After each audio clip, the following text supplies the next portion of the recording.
पे बजट खर्च करना होगा, करना होगा, करना होगा, शिक्षा और स्वास्थ्य पे बजट बढ़ाना होगा, बढ़ाना होगा, बढ़ाना होगा, शिक्षा और स्वास्थ्य पे बजट बढ़ाना होगा, बढ़ाना होगा, बढ़ाना होगा, शहरी बेरोजगारी योजना शुरू करनी होगी, करनी होगी, करनी होगी, शहरी बेरोजगारों को सहायता शुरू करनी होगी, करनी होगी, करनी होगी, मनरेगा में बजट आवंटन बढ़ाना होगा, बढ़ाना होगा, बढ़ाना होगा, राशन प्रणाली को मजबूत करना होगा, करना होगा, करना होगा, राशन प्रणाली को मजबूत करना होगा, करना होगा, करना होगा। इनकलाब जिंदाबाद, जिंदाबाद, जिंदाबाद, इनकलाब जिंदाबाद, जिंदाबाद, जिंदाबाद। सार्वजनिक संस्थाओं का निजीकरण नहीं चलेगा, नहीं चलेगा, नहीं चलेगा, सार्वजनिक संस्थाओं का निजीकरण नहीं चलेगा, नहीं चलेगा, नहीं चलेगा, किसानों को एमएसपी सुनिश्चित करनी होगी, करनी होगी, करनी होगी, किसानों को एमएसपी सुनिश्चित करनी होगी, करनी होगी, करनी होगी। इनकलाब जिंदाबाद, जिंदाबाद, जिंदाबाद, वाम दलों की एकता जिंदाबाद, जिंदाबाद, जिंदाबाद, जनता की एकता जिंदाबाद, जिंदाबाद, जिंदाबाद, इनकलाब जिंदाबाद, जिंदाबाद, जिंदाबाद। साथियों, मैं कॉमरेड दिनेश को आमंत्रित करता हूं, वो आज की सभा का आरंभ करेंगे। कॉमरेड्स घोषित करते हैं और ये बताते हैं ये बजट हमारा नहीं है। मेरे से पहले वक्ता तफसील से बोले, मैं उस डिटेल में नहीं जाऊंगा। मैं सिर्फ एक पहलू की तरफ बात करना चाहता हूं कि ये जब बजट आया उससे पहले दिन एक आंकड़े ने भारत को झंझोड़ कर रख दिया। अभी तक तो वामपंथी बोल रहे थे, अभी तक तो सिर्फ लाल झंडे वाले बोल रहे थे कि देश के अंदर ये पूंजीपतियों का मुनाफा बढ़ता जा रहा है, और लोग मजाक करते थे, समझते नहीं थे। पर इस बार संसद के अंदर इकोनॉमिक सर्वे ऑफ इंडिया ने बताया कि पिछले 15 साल के अंदर जो पूंजीपतियों का मुनाफा है, जो लाभ है, उसकी संपत्ति है, वो चरम पे पहुंच गई है, शीर्ष पे पहुंच गई है। और दूसरी तरफ जो सारा दिन हार्ड मार छोड़कर अपना खून पसीना एक करके मेहनत करता है, उसकी न्यूनतम मजदूरी जो बढ़नी चाहिए थी वो नहीं बढ़ रही है, वो वापिस चली गई है कोरोना के पिछले समय के अंदर। वो इसका मतलब नीचे चलती जा रही है। उसका मतलब क्या है?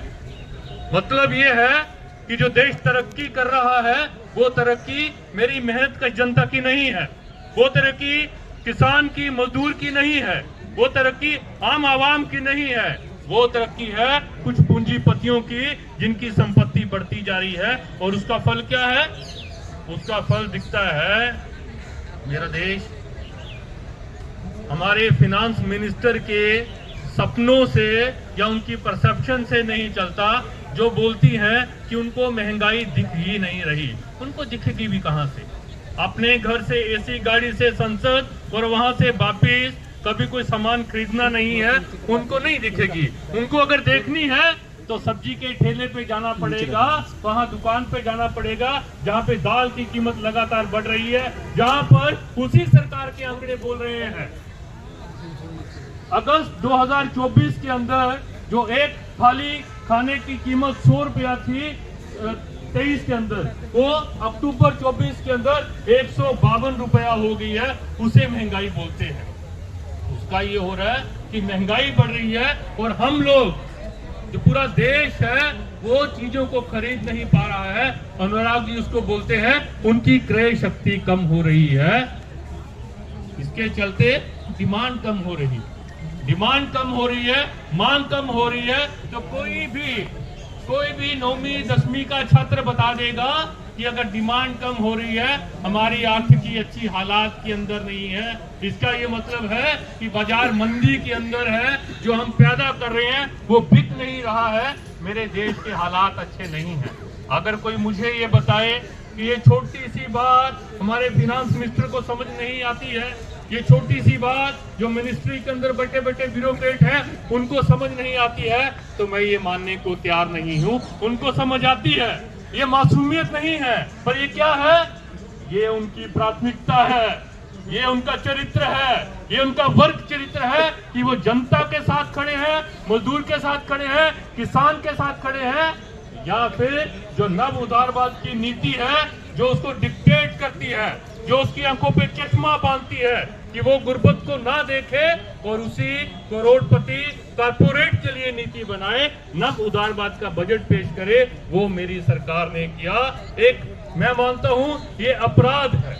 पहला अपराध ये है कि लगातार जो खर्चा सरकार का होना चाहिए, जो आम इंसान के जीवन के ऊपर होना चाहिए, वो खर्चा लगातार कम होता जा रहा है पिछले 4-5 साल से।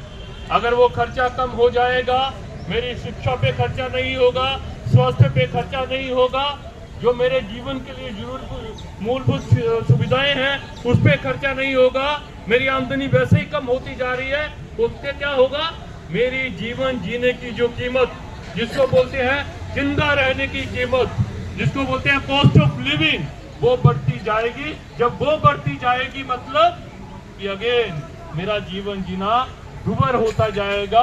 वो कब कम होगा, उसके अंदर कब राहत मिलेगी, जब सरकार बड़े बड़े करोड़पति को लोन नहीं देगी, उसका टैक्स नहीं माफ करेगी, अपितु मेरे लिए खर्च करेगी।